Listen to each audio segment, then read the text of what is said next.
Final one is another of my favorite books. I think many years ago, I preached a message in our church.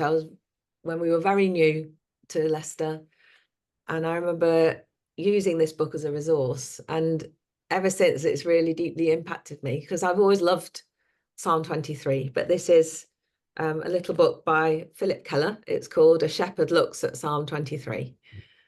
And that enduring image of a shepherd and sheep, it stays with me as a person. So I find every day, I think every day I'm saying, the Lord is my shepherd. I have everything I need. That's one of my classic things I just say every day, because sometimes we need to know, don't we? Mm-hmm.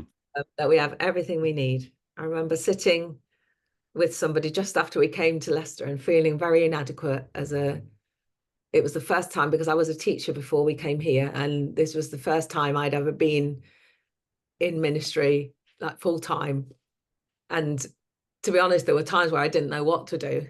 And I remember this lady saying to me, you know, the Lord is your shepherd. You have everything you need. Just go to his cupboard. It's like he's got a store cupboard.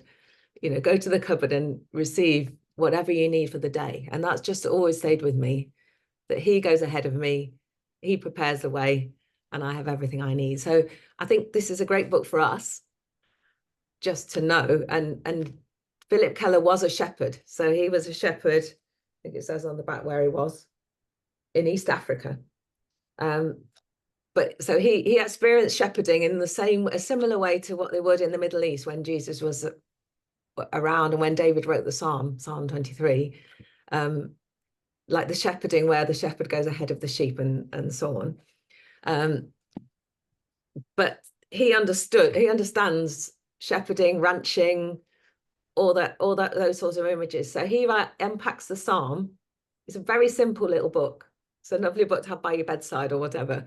But he unpacks the Psalm really bit by bit, phrase by phrase, and just tells it from a shepherd's point of view. And it is, to me, is so powerful and got many powerful images in which will help us, but also help people we pastor. So I think going back from care now to like individual pastoring of people or groups of people, or encouraging the pastors who work with us, there's not many situations you can go into where Psalm 23 isn't relevant. In fact, I don't think there's any. In fact, even yesterday, David, my husband, went to visit the mum of one of our staff members who's about to pass away. And what does he read? Well, he reads Psalm 23 with her and, talks about it and prays into it. And I just think, to read this, it takes the pressure off us as under pastors, because actually Jesus is the shepherd. He's the one in charge and he looks after the sheep. It helps us live lightly. But also, I just feel this, there's nothing in here that wouldn't help somebody who's in our flock, if you like. I feel like I can give you a few examples, but you might want to ask me something else. I don't know. Well, no, I'd love to hear some examples of that, and because yeah, let's dive into some examples if you've got some of those, yeah. So, he talks about the Lord is my shepherd, and he's the Lord. So he just unpacks like you would as a teacher, so I love it, I suppose, because I like teaching.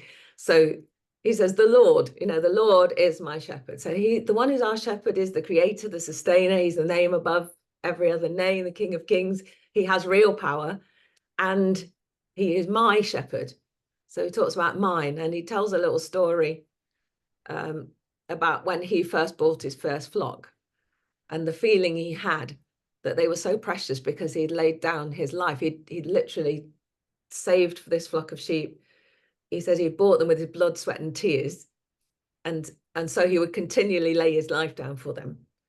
And apparently, sheep, we tend to think, oh, sheep, you just let them out in a field, you see them on the hills in Wales and places like that, and you just let them out there and they're just doing their own thing, eating the grass.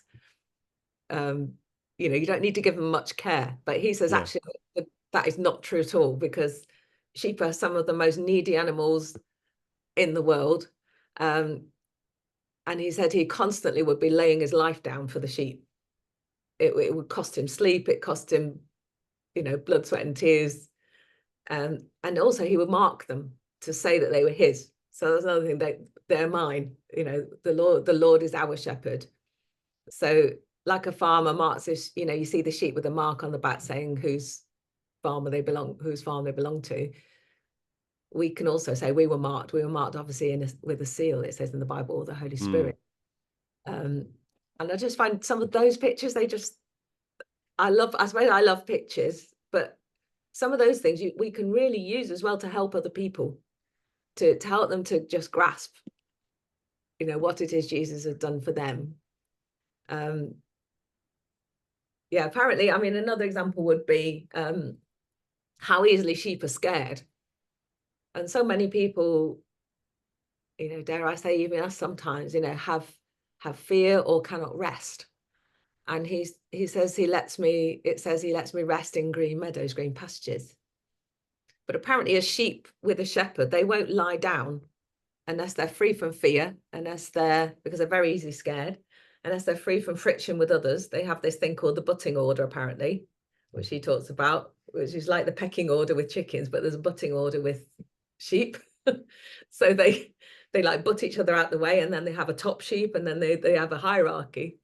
So amazing, really. I had no idea there was a sheep hierarchy. This is brand hierarchy. new news to me. They apparently have the top sheep, like with all the muscles and everything, that's butted everyone else out the way, but they won't lie down unless they're free from fear. They're free from like friction with the other flock members.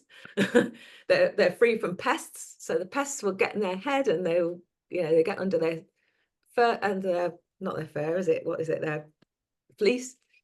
Unless they're free from hunger. And the shepherd is the one who does all the sorting out for the flock. So he sorts out the friction with the other sheep. He frees them from pests. He feeds them. He puts them in good pasture and so on, so that then they can rest.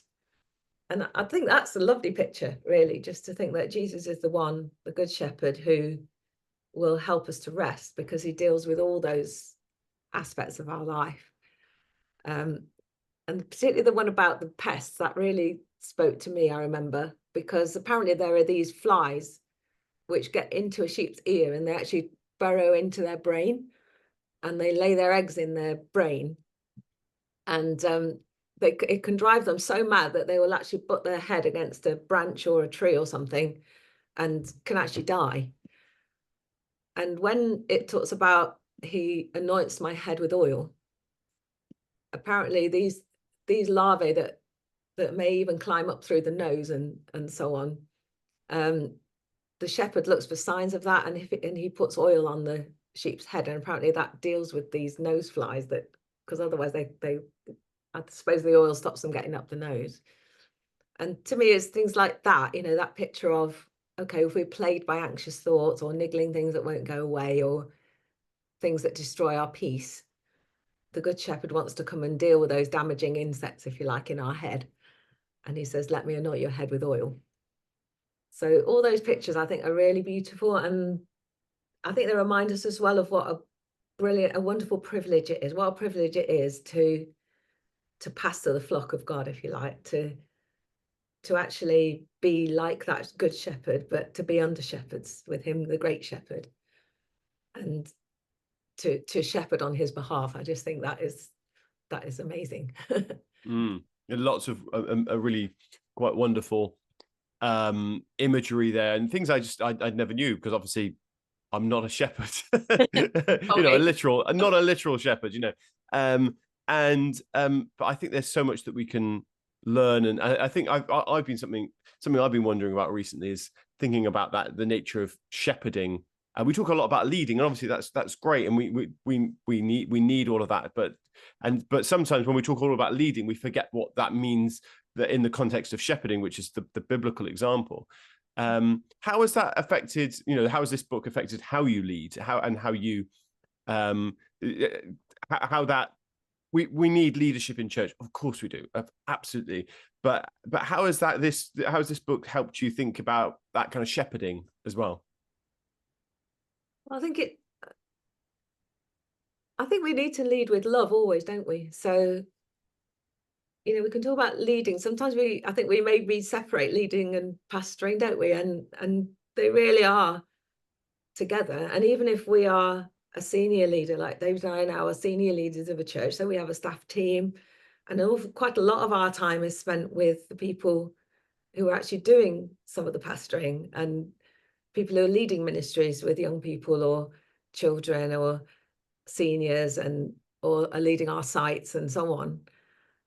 But even in that, I think every time, for a start, every time we connect with an individual person, we should be thinking like a shepherd, because in the end, we're leading them to the last verse, which is, surely goodness and mercy will follow me all the days of my life. We want our people to be blessed, and we want them to be a blessing. And I can tell you a bit about that actually from this book in a minute, because that's brought something else to mind, which is, I think, great. But also, even with our staff team and so on, I think we lead. And yes, we have standards, and you want to expect excellence from people and so on. And I think we always do it with love. We always have to do it with love. And even if we're having to have a hard conversation, I think it's good to always try, and I will always try to do that also as a shepherd, and to always bring a level of encouragement as well. And even if you go wanting somebody to go away and make a change, or you're challenging something, you're doing it with the heart of a shepherd, because ultimately you want their good, and you want the best for them. The thing I was going to say about the blessing is, at the end of the psalm, it says, goodness and love will pursue me, or goodness and mercy will follow me all the days of my life. Apparently, if a flock of sheep is well shepherded, they leave a blessing on the land. So the land behind them gets blessed. So if we want the land that we are in, if you like, the city we're in, or the town or village, to be blessed, if we look after our flock, they will leave a blessing. Because how do sheep leave a blessing? Really through their excrement, apparently, because their poo. They poo on the ground, and apparently it really enriches the earth. And if a shepherd doesn't let the sheep like overgraze a certain part of the grass, they take them to new pastures, and they watch over them well, the land itself gets blessed. And I think that is a biblical principle, isn't it, that throughout the whole Bible, that you are blessed to be a blessing. We continually are a blessing to our flock, and we see them as, beloved sheep, and we want the very best for them, and whatever is the most relevant, even from Psalm 23, that will bless their life, even if it's a challenge, even if it's the rod, if you like, the rod and the staff. But the rod, which is authority, and the staff, which is the drawing close and looking after, then you're going to also bless everybody around, and they will be a blessing.